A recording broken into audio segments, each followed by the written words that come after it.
Assalamualaikum warahmatullahi taala wabarakatuh.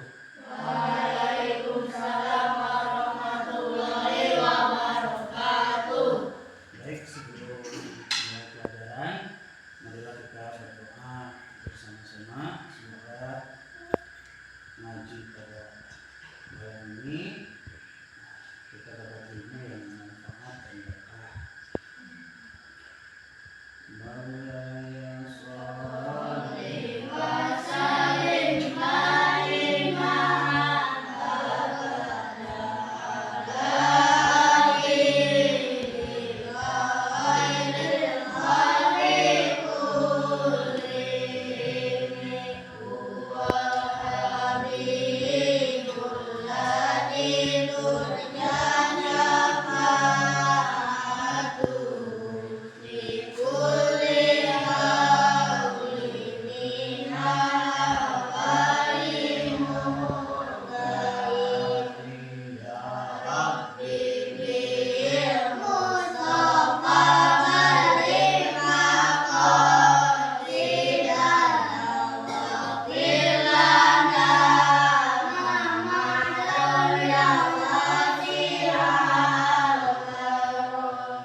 Baik, sebelum pelajaran dimulai, Hayri akan mengabsen dulu anak-anak pada malam hari ini. Sipa hadir, Zahra hadir, Dea hadir, Sherin, Rizmi nulis di koma, ada? Kemana? Gak tahu. Winda, ada Winda? Adin, ada Adin? Coba tangan. Terus Doni, ada Doni? Fauzi, Rizky kemana? Ada. Rizik? Ada. Zidan? Kemana Zidan?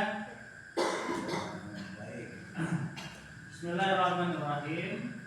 Mari kita baca dulu Fatihah untuk pengarang musannif kitab Safinah yang akan kita pelajari pada malam hari ini.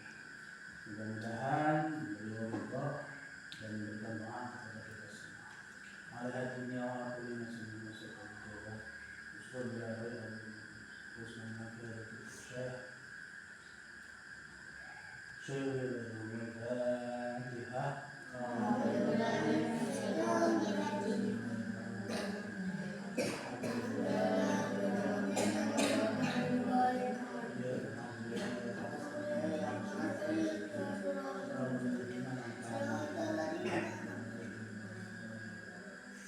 Bismillahirrahmanirrahim. Qala musannifu rahimahullahu ta'ala wa nafa'ana bihi wa bi'ulumihi fid dharain amin ya rabbal alamin. Faslun utawi iki itu pasal suci. Nawaqidul wudu'i utawi pira-pira perkara kang batalake wudu. Iku arba'atu asya'a papat pira-pira perkara. Perkara yang membatalkan wudu ada 4 perkara. Al-awwalu utawi kang awal iku al-khariju ana kang metu. Iku al-khariju ana kang metu min ahadis sabilaini saking salah suwijine dalan loro. Min ahadis sabilaini saking salah suwijine dalan loro. Min kubulin bayane saking kubul. Min kubulin bayani saking kubul au duburin utawa dubur.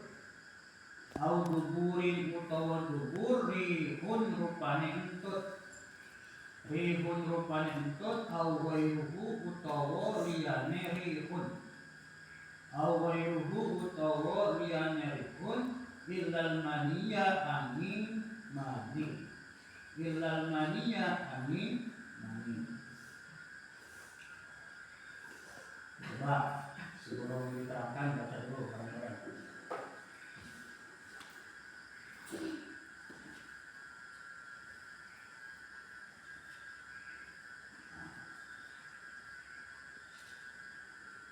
Coba kalian baca sendiri kalian.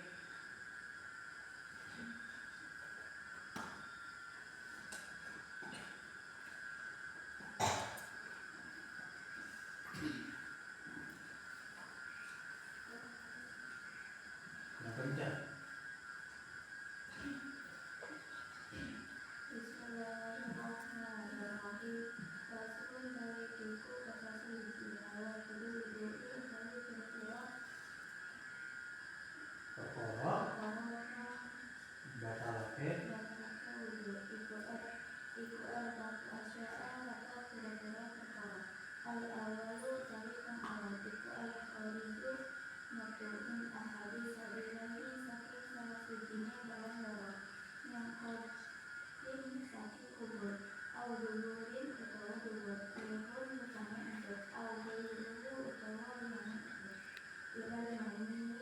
Maninya? Amin. Amin. Baik, pasal ini menerangkan di keterangan ya nanti. Setelah keterangan juga yang mau bertanya silakan. Faslun nawaqidul wudu arba'atu asyiah.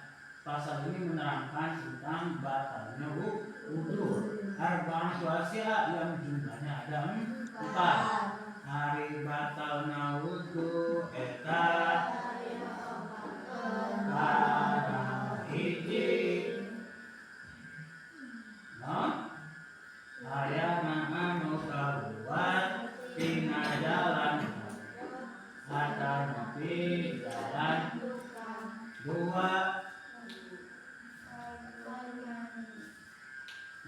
mani bukan. Baik, yang pertama al-awwalu al-khariju min ahadits sabilaini, yaitu adanya perkara yang keluar dari salah satu 2 jalan. Jalan di sini min kubulin au duburin, jalan depan atau jalan belakang, yaitu daripada alat keluar tetapi dari depan seperti BAK, buang air kecil, dari belakang BAB, buang air besar. Nah, di mana-mana ada orang kok keluar air kencing atau BAB, maka dia batal wudunya. Rihun di sini musannif mencontohkan dengan rihun. Rihun itu angin. Kalau kita nyebutnya kan kentut. Contohnya kan kentut, aweru atau liarnya kentut. Jadi apapun, adapun sesuatu apa aja keluar dari jalan depan dan belakang itu membatalkan terhadap wudu. Kalau dalam penjelasan kita ini dijelaskan keluarnya itu baik dari sesuatu yang biasa, yaitu kencing, kemudian BAB itu biasa keluarnya kotoran, atau yang kurang biasa keluar nanah ya, atau kencing batu keluar batu, itu tetap dia membatalkan wudu. Semisal nih hadir kencing, wah berat banget kencingnya, atau BAB, wah berat banget tuh BAB-nya, pas keluar bukan kotoran yang keluar mobil, wah itu batal wudu. Meskipun yang keluar mobil, yang keluar oleh tetap batal wudu. Itu yang pertama. Ilal mania, kecuali mani. Kalau air mani yang keluar itu tidak membatalkan wudu, tapi dia mewajibkan mandi wajib atau mandi besar. Dia tidak batal wudunya, tapi wajib mandi besar. Jadi sekarang tanya, mandi hukumnya najis atau suci? Air mani najis atau suci? Salah, air mani itu suci. Air mani itu hukumnya suci. Nah, kalau nggak suci kalian mandi nggak suci. Kalian terbuat pertamanya dari air mani kok. Air mani itu hukumnya suci. Yang najis itu mandi dan wadi. Itu najis. Kalau mandi itu suci. Dalam hadis Bukhari dijelaskan bahwa suci itu air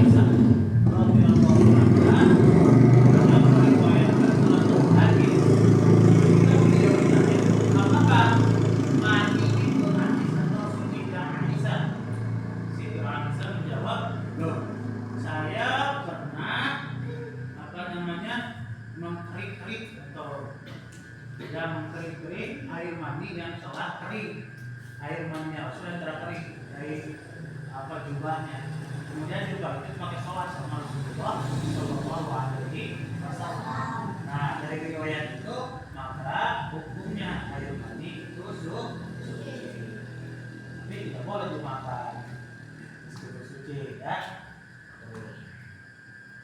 Asani utawi kang kapindo iku zawalul akli ilang akal binaumin sebab turu au goiri utawa liyane turu ilan au makoidin angin turune wong kang lungguh mumakinin karena tepake makna dahu ing dalam kelungguhannya kongit minal hati samping bumi. Yang kedua batalnya wudhu itu sebab hilang akal ya, hilang akal. Binaumin sebab turu itu tidur. Jadi kalau orang sudah tidur, itu batal wudhunya, apalagi tidurnya morok, batal banget.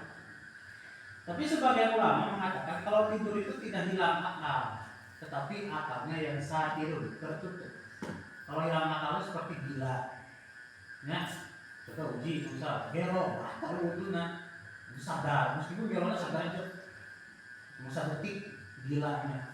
Ini coba selesai langsung itu saya sadar lagi tetap batal ya. Kalau tidur itu tidak hilang akal, ya akalnya tertutup, kesadarannya tertutup, itu tetap membatalkan ilana makoidin kecuali tidurnya orang yang duduk mumakinin maknadahu minal hati yang menetapkan pantatnya di tempat duduk. Jadi lamun musare, harus sarana kieu ya, begini tidurnya. Dari mulai jam 8 sampai subuh itu enggak batal wudhunya. Ya, kalau tidur yang ma'adahu minal ardi, tempat duduknya itu memang nempel di di bumi atau di tempat duduknya kieu. Nah, itu tidak batal wudhunya.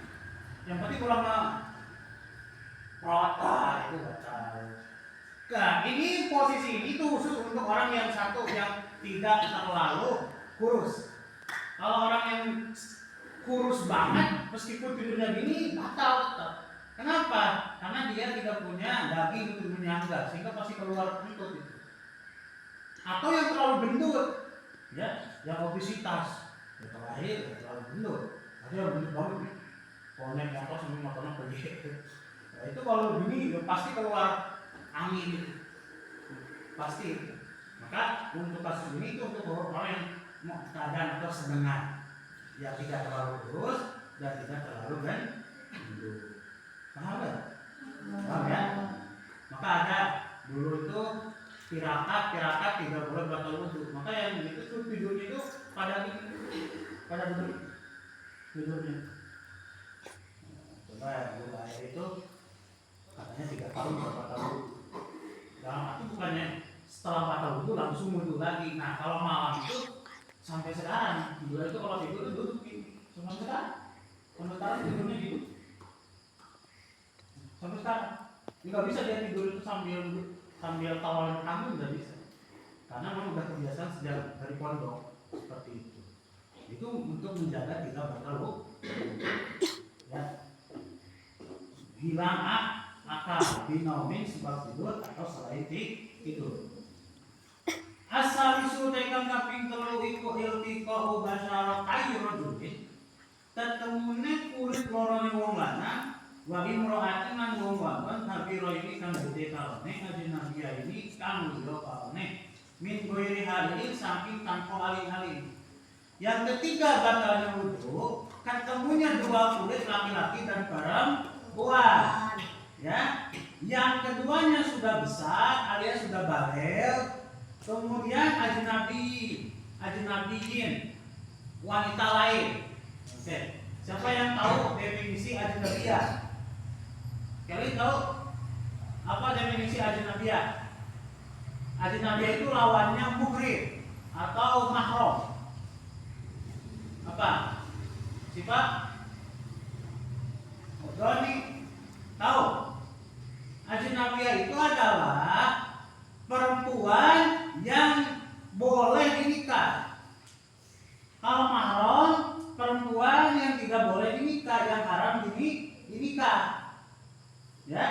Maka di sini mengatakan ketemunya dua kulit laki-laki dan perempuan yang sudah balik keduanya, yang dimana perempuan dan laki-laki itu dia ajnabiyah, bukan mahram. Kalau mahram tidak batal. Contoh si Jajang itu Pak Antel dan si Zahra. Jajang ketemu kulit sama Zahra adik kakak, itu tidak batal wudunya. Paham? Paham ya? Oh. Atau beda ya, tapi belum balik. Contoh, Uzi ketemu kulit sama Sipa, itu tidak batal. Kenapa? Uzi belum balik, masih kecil, belum tahu apa-apa, masih belum balik. Oh, minggu ini hari ini tanpa penghalang. Kalau ada penghalang tidak batal. Contoh, pantal kulit atau ketemu kulit, pakai baju semisal, itu langsung kena kulit, tidak langsung ke kulit, itu tidak batal. Paham? Paham ya? Jadi lamun rizik semisal ketemu kulit setelah wudu, Pak Antel jeung mama, dia tidak batal. Pak Antel jeung bapak, apalagi itu sama-sama laki. Paham ya? Nah, ingat, awas, banyak kesalahan dalam istilah fikih di masyarakat. Dianggapnya mahram itu yang boleh ketemu, yang tidak. Mahram itu adalah wanita yang haram dinikah, baik sebab nasab maupun sebab sepersusuan atau sebab pernikahan. Contoh yang sebab nasab, ya, ibu tidak boleh haram dinikah, mahram berarti. Paham? Nenek, mahram. Keponakan perempuan, mahram. Secara sepersusuan, contoh Uji lagi kecil sama Zahra, itu disusui di tempat susu yang sama, yaitu di Mahonet semisal. Nah itu sampai satu susuan, maka Zahra dengan Uji itu mahram sepersusuan, haram nikah. Paham? Atau sebab pernikahan, contoh Airi nikah sama Anis. Airi berarti mertua ke Umi, betul? Airi haram nikah sama Umi.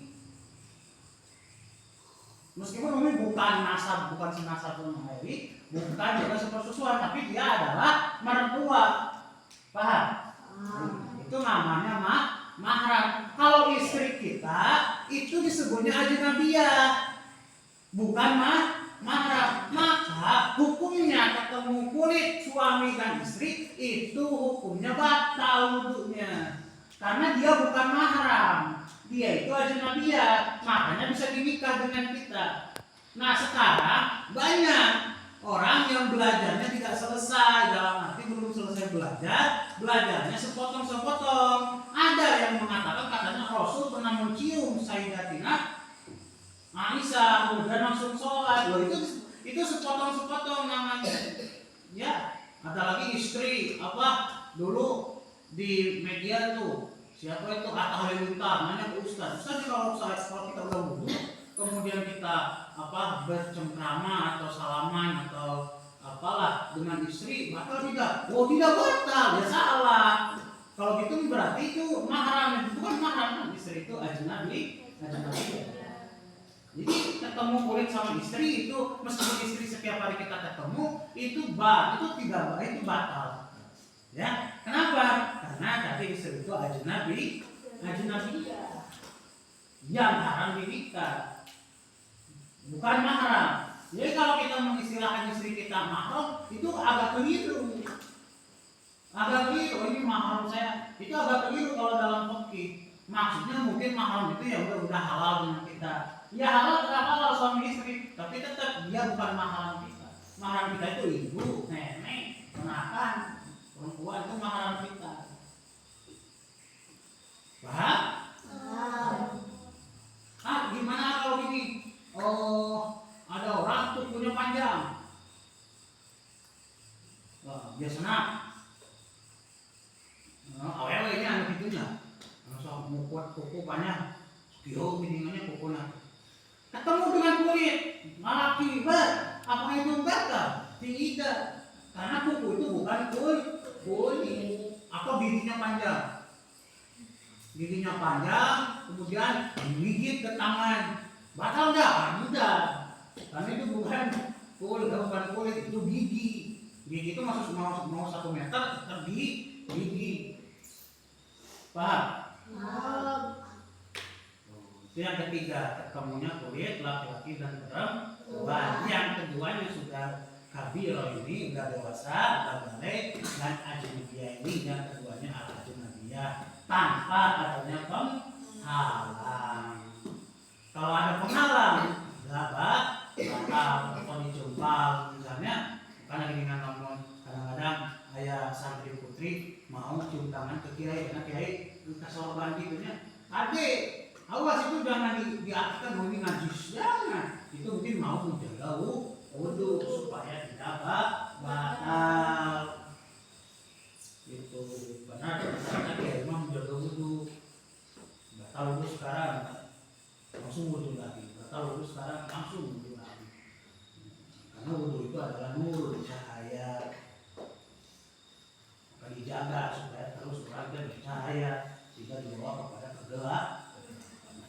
Ar-Rabi'u tekang kaping papat iku masuk kubulil adami. Gepok kubule anak Adam. Bukan anak Adam ya, anak Adam. Anak Adam siapa? Siapa anak Adam? Hah?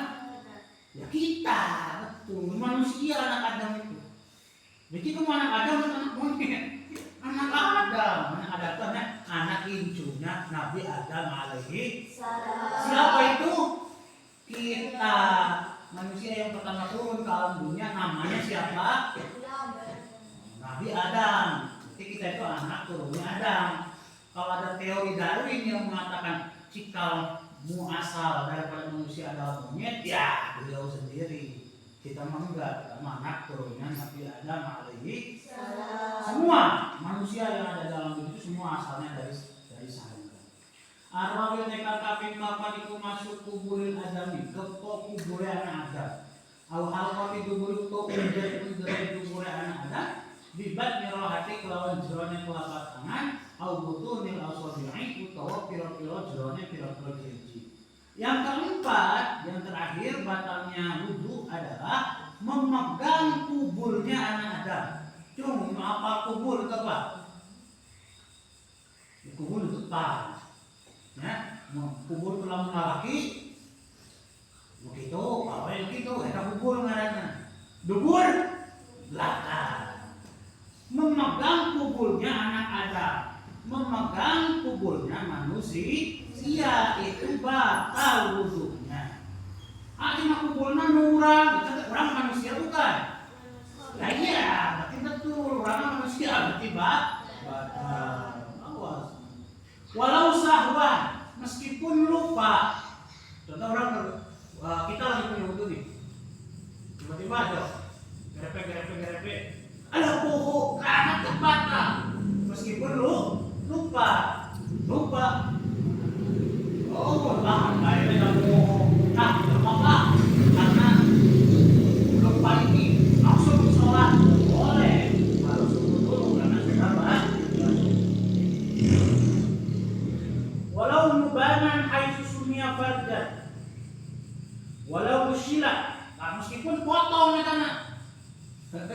Tetap akhirnya dulu ikut bersama saya, bagaimana hukumnya kalau begini, ada orang disunat dipotong kan, kemudian dilempar itunya, kemudian dipegang. Udah potong, udah tugel, udah potong dari dapurnya itu yang sunat, tahu sunat kan, dipotong kan. Nah, ternyata ada orang kepotong kemaluannya, jos, helmnya doang, potong. Nah, kemudian udah potong itu diambil. Apakah batal atau tidak? Dulu sama saya di pondok itu. Nah, ini di sini keterangannya walau usyir, meskipun potong, tetap dia batal. Ya. Kebayang nggak? Kalau disunat, dipotong nih kemaluannya, kan ada nih. Nah, kemudian udah keluar nih dari tempatnya. Kemudian disimpan, dipegang, itu tetap membatalkan. Walau sogiron, meskipun letik, gede itu batal namanya megang itu batal. Walau mayitan, meskipun yang dipegangnya kuburnya mayit. Tidaknya bisa-bisa ada mayit laki-laki bisa-bisa digrepek si doni batal. Yang batal doninya bukan mayitnya, mayitnya udah mati, dia udah gak ada wudhu lagi. Paham? Nah ini ya, kalau diperpanjang al-halqa duburi atau bundarannya duburnya. Duburnya manusia kan ada bundarnya tuh. Kita pegang, kita usap, batal. Bibat rohati dengan menggunakan jeronya telapak tangan ini. Yang dikatakan rohat batni rohati ini. Kalian kelihatan? Kelihatan kan? Nah ini yang kelihatan ini disebut batni rohat. Kalau ini bukan. Ini. Nih dari dulu sini sampai sini. Jadi kalau mau sama tuh iya, susah. Ngagarok atuh, dengarnya tuh iya dikit. Itu enggak batal. Yang batal kalau begini. Nah, bibatnya roh, au butun milasobi atau dalamnya dari jemarinya ini, butun milasobi. Nah, butun milasobi itu ini masuknya ya, nih. Oh, ini. Batal wudhu. Awas ini penting. Kalau kita itu harus ibadah itu harus mengerti batalnya wudhu. Kita sah wudhunya kalau kita tahu batalnya wudhu. Kalau kita nggak tahu, nggak ngerti, maka nggak sah wudhunya. Paham? Wudhu itu syarat sahnya sholat. Karena syarat sahnya sholat itu harus suci dari hadas kecil. Hadas kecil itu cara membersihkannya dengan menggunakan wudhu. Maka wudhu hukumnya fardu, wajib kalau mau sholat. Nah kalau wudhunya nggak benar ya sholatnya juga tidak benar. Kalau wudhunya keliru ya sholatnya juga tidak sah. Sholatnya tidak sah. Ya pertanyaannya kita pengen nggak sholat kita sah? Pengen nggak sholat kita diterima Allah? Pengen nggak kita dicintai oleh Allah? Kok kenapa tekstur? Ini ilmunya. Ini ilmu yang membahas tentang cara-cara ibadah disebut fikih. Gak boleh kita timbang ilmu fikih dengan timbangan pendapat kita sendiri atau persepsi kita sendiri. Gak boleh. Akan kacau. Contoh ini, misal kita ribet fikih, mana Allah, gak bisa Allah. Allah itu maha baik kok. Allah maha baik, gak apa-apa. Nanti kita niat aja yang ikhlas, ya gak bisa seperti itu. Ini itu tata cara yang diajarkan oleh Rasulullah Shallallahu Alaihi Wasallam. Ini tuntunannya, kita harus ikuti dengan sebaik-baiknya. Kalau kita udah maksimal mengikuti syarat hukumnya ibadah, masalah diterima atau tidak itu urusan Gusti. Jangan gini, ya udah kita pasrah, nggak usah pakai ilmu segala, ya tidak akan benar sampai kapanpun. Oh ini ilmu Rasul kok, ini ajaran Rasulullah Shallallahu Alaihi Wasallam. Ini yang diperintahkan, ini sumbernya Al-Quran, ini sumbernya hadis kok. Gak bisa ada itu masalah kita diterima dan tidak itu hukumnya atau ketentuan itu milik Allah semata. Cuma kita harus sesuai dengan tuntunan yang diajarkan oleh utusan Allah, yaitu siapa? Kanjeng Nabi. Nah kalau kita udah maksimal dalam ibadah, dalam arti mulai dari rukun batalnya kita udah ngerti, ya sekarang tinggal masalah hasil, masalah diterima enggak kepada Allah Subhanahu wa Ta'ala. Jadi oke, kesimpulannya batalnya wudhu ada berapa? 4. 1, adanya yang keluar dari kubur atau dubur. Yang kedua, hilangnya akal sebab tidur atau selain lainnya. Ketiga, bertemunya kulit laki-laki dan perempuan yang keduanya sudah besar dan ajnabi, dia tanpa adanya penghalang. 4, memegang kubur atau bunderannya dubur menggunakan telapak tangan atau dalamnya dari jemaah. Dari sini silakan ada pertanyaan atau tidak, kita diskusi. Coba nanya. paham pelajaran itu bisa nanya. Kalau nggak bisa nanya itu belum paham 100%. Laki-laki satu, perempuan satu harus nanya. Kalau nggak nanya nggak akan tak suruh pulang. Suruh di sini sampai subuh. Kalau paham bakal bisa nanya. Dan juga ini dibiasakan untuk kritis. Salah satu metode kritis itu harus bertanya. Dulu aja ketika kecil itu lagi SMK itu oleh guru harus bertanya setiap pelajaran. Kalau tidak akan pulang. Ya, ada pertanyaan? Ya. Pakai bahasa Indonesia, dengan baik dan benar. Apa bedanya mahram dan muhrim? Mahram dan muhrim. Oke. Ada lagi?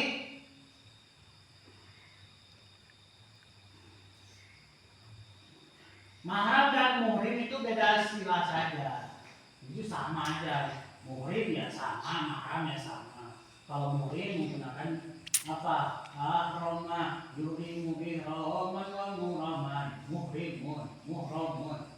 Mas, masdar. Kalau mahram isim atau nafi, isim zat, mahramun, mahramun, mihramun, isim makan.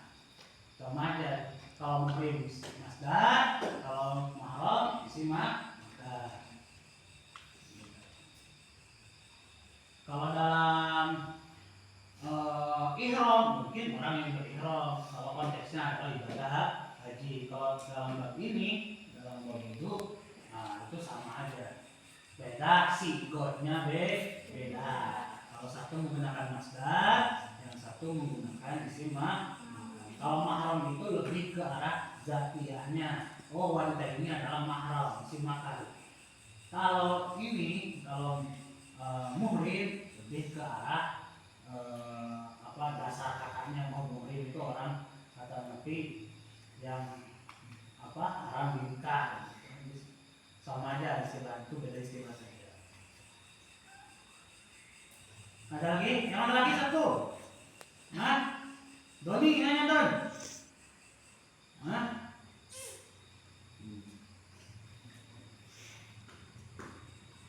Gak ada pertanyaan lagi? Ayo tanya. Ya, boleh minta temennya, didikan. Satu aja.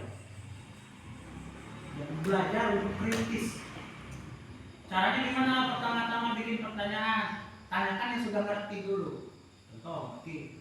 Ada berapa fardunya wudhu? Empat tanyakan aja. Ada berapa batalnya wudhu? Nah, gitu.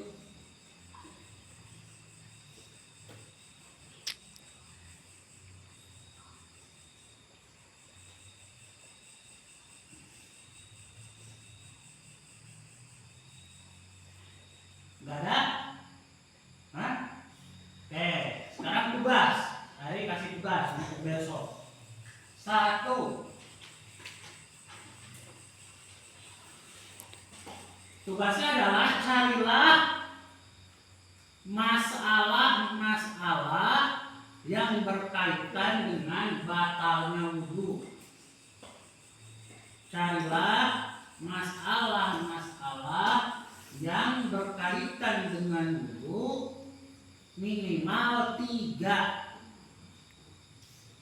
Carilah masalah-masalah tentang batalnya wudhu minimal 3. Cari 3 problem dalam wudhu. Kalian boleh searching dalam arti mencari materi atau bisa lihat daripada kehidupan nyata. Ya. Sudah? Sudah ya? Mungkin hari ini cukup itu saja ya. Nah, mudah-mudahan belajar kita bermanfaat, barokah, kemudian mampu kita amalkan sedikit demi sedikit sehingga kita mampu jadi